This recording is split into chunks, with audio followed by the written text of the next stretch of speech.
April 1973. Tragedy and despair have struck Central Texas. A young college student named Maria Flores has seemingly vanished without a trace. She was last seen near the town of Newt more than 2 weeks ago, but with no physical evidence, the investigation has stalled. With few leads and even less hope, Maria's younger sister Ana Flores and a group of her closest friends set out to find their missing loved one. But any grief or sadness caused by Maria's disappearance would pale in comparison to the agony and despair they would soon discover.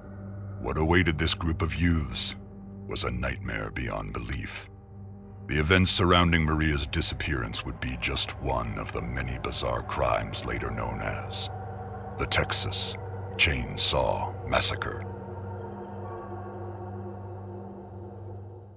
Let me just start this video by saying I know nothing about the Texas Chainsaw Massacre.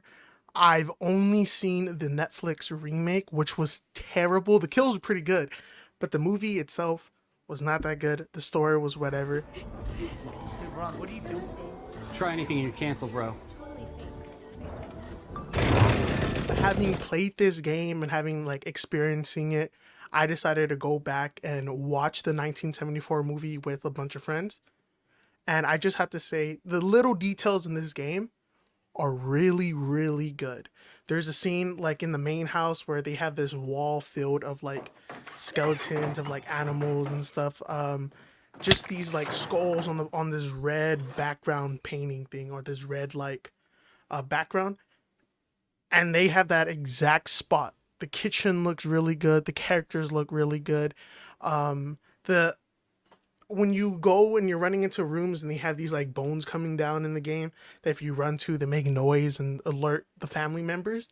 That's also in the movie, and it also looks really good. Even the traps that are laying on the floor, the little skeleton bone traps from the movie, and they look spot on. It looks so good. The detail is amazing in this game. With that said, let's go ahead and start talking about this game. I streamed it recently. I streamed it on YouTube, so if you guys want to go ahead and watch that, or see how I enjoyed playing it or what I thought about it as I was playing through the game, it's on YouTube. Just go ahead and hit my live section and you'll be able to see it. But this is a good game. I really enjoy this game. It's an asymmetrical horror game. I think that's what they're called. Games like this include Dead by Daylight, which is the big one, and the fan base came over to Texas Chainsaw Massacre. Friday the 13th, which the publisher of that game, I think it's Gun Media, actually published this game too, which they changed their name and stuff, so it's Gun Interactive now. But they went ahead and switched over, and so this got a lot of people hyped. A lot of people that originally loved the Friday the 13th game wanted to see this game, wanted to get the chance to play this game. And this game has been on my radar for a little bit, for some time, right? So I decided to play it and I decided to just enjoy it. And I have to say it really is a good game. When the first thing I noticed when I started playing the game was the tension, the atmosphere of the game is super good. A lot of the things in the game I loved. The sounds of freaking Leatherface revving his chainsaw, needing him to rev his chainsaw, or him trying to do his fast sprinting hit where he kind of waves the freaking chainsaw over his head, and it could one tap you, could one kill you. That was awesome. A lot of things in this game I absolutely enjoyed. The maps are pretty good, and I had a lot of time to play. I played it with friends. I played it by myself, and there's a lot of things I want to speak about with this game. The first thing I want to say, I love that instead of being one killer, right, like Dead by Daylight or Friday the 13th, you're playing against the family, right? So essentially it's a 4v3, and that makes it so good. More people that can play it, and there's more group play, right? So there's usually, with my friends, if there's 4 of us, it'd be 4 survivors, and then for the family, it'd be 3 of them.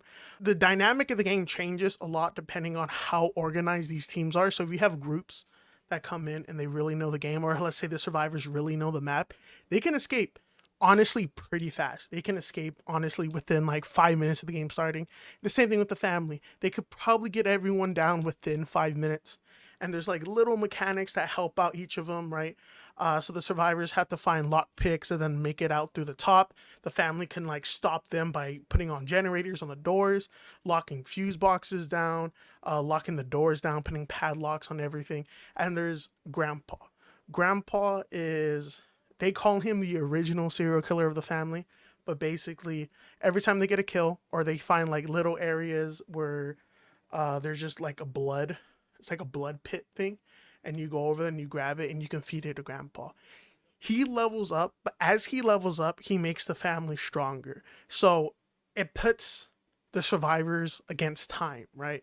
If Grandpa hits level 5, because he has like 5 little like bars he has to reach, as he gets progressively stronger, there's little things like, yeah, every time he gets fed or every time he reaches a certain bar, he can scan, what's it called?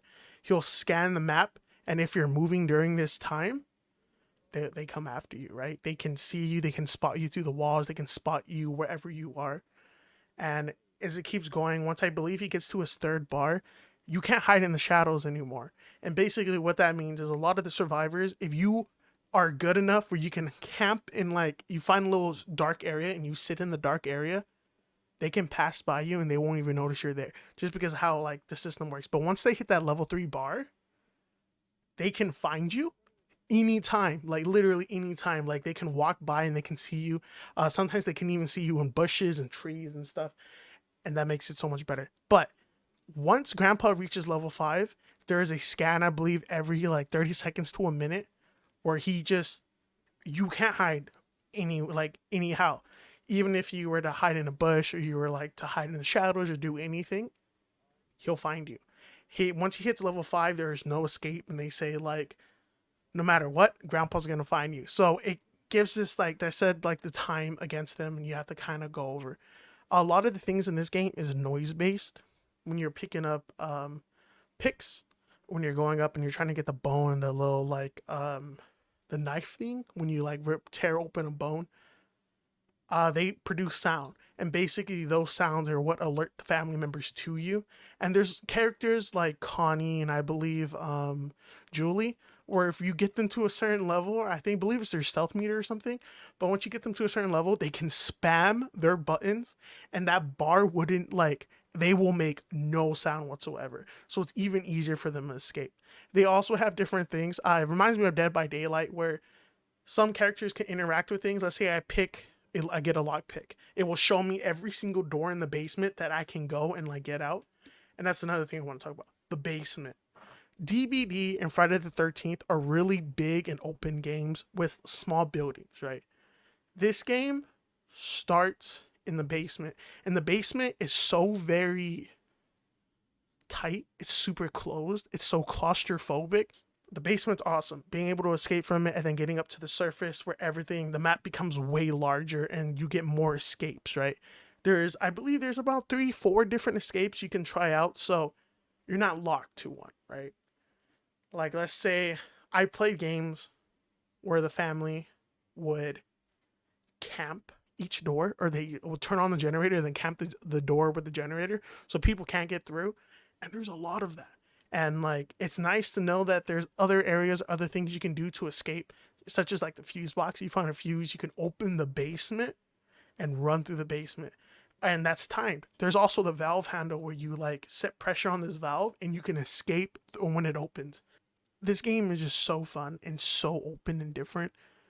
I've just been having a great time. I have a good amount of like clips of me playing it with friends and doing like other stuff. And I was going to say the Survivors is what I've been playing mostly, and that's super fun. After a while, like I said, with the tension, the atmosphere, it kind of goes away because now you're just focused on like, I'm going to make it out. I'm going to run through here. I'm going to like run through this way and I'm going to make it out. And it happens, right? You'll make it out and do stuff, but there's so many funny moments where things can happen where like Leatherface will be capping a certain door, or like you'll be running away and then you hear like Leatherface's like chainsaw rev up and he starts sprinting after you. At that case, it's super hard to outrun him. At that point, just run into a well or do these little circles and try to make it out. The well's also pretty good in case everyone's on your back, the entire family's on you. jump in the well, start at the basement, start again. And there's a lot of cases where like me and a bunch of friends just had to go in the basement. We just had to go back. There's no way we could win in the surface because there's so much stuff going on. And it is super good. The family was also amazing. I haven't played too much of that, right? I play a little bit of the games of the family, but those are honestly one of the coolest ones. I like playing Leatherface. Also interesting thing, you need a Leatherface in the game to start the game. If you don't have Leatherface, the game just doesn't start. You need one, and like he is so fun to play. Everyone else, like Sissy, she does like poison. Johnny, I don't know what Johnny does actually. The cook who's always like he has to feed like the grandpa all the time, and then he can hear people through the walls and stuff. And like there's these little things and like all this stuff with that. But playing Leatherface and like chasing after everyone is super cool. Though I would say when you're playing as the family in the basement, the FOV is so close, like it's so on you and super tight, where like it's super easy to miss people. And like sometimes when you're running through like a small doorway, all you see is the door frame and your character, and you don't see like anything else. There's a lot of things to enjoy about this game, and honestly, I think it's a great game to play. There's a lot of things going on in it, and I feel like if you guys are big fans of Friday the 13th and Dead by Daylight, you will like this game.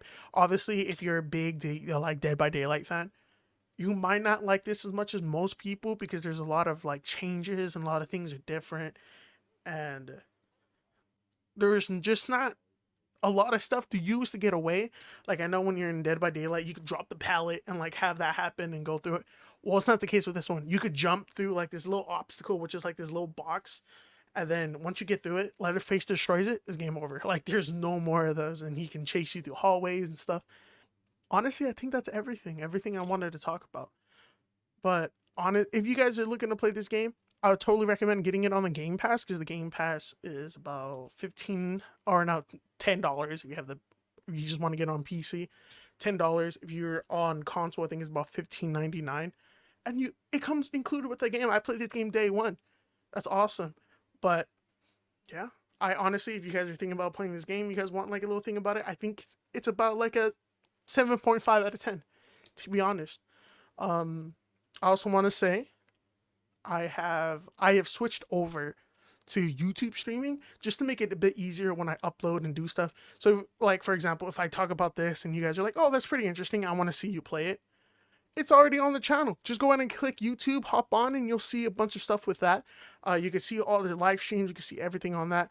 I hope you guys enjoyed this video. If you guys did, drop a like. If you don't, don't. But yeah, hope you guys enjoyed the video. Peace out.